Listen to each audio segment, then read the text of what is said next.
Well, this obviously was far from your typical State of the State address. It was all about the coronavirus, as the governor spoke for about 12 minutes, trying to raise the spirits of Minnesotans who've been ordered to stay home for just over a week now.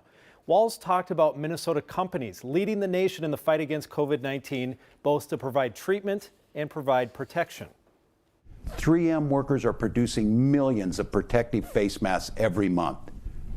Medtronic is publicly sharing the design specifications for its ventilators to spark rapid manufacturing of this critical equipment desperately needed to save lives.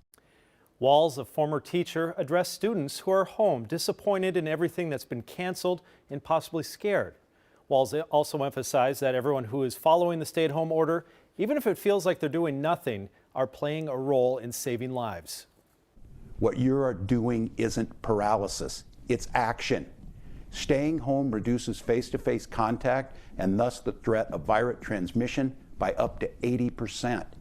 Staying home is the only vaccine we have right now.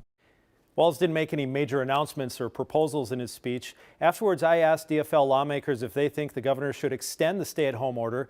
They deferred to medical experts, but said that Walz foreshadowed that there's a high likelihood that he will. Republican House Minority Leader Kurt Daudt gave a response following the governor's speech. Daudt said that the priority should be on protecting the health and safety of Minnesotans, but he also advocated for letting some people return to work. We certainly know and hear Minnesotans' frustrations that folks are frustrated with the governor's executive orders and the impacts that they're having on people's livelihood and businesses. We appreciate the steps that Governor Walz has taken, and we'd like him to grant flexibility to those who can work safely. Walz today asked President Trump in a letter to issue a major disaster declaration for Minnesota, which would provide money for things like crisis counseling, activating an emergency response center, and National Guard costs, among other things. Carla. All right, clearly a developing situation there. Thank you for the latest, Lou.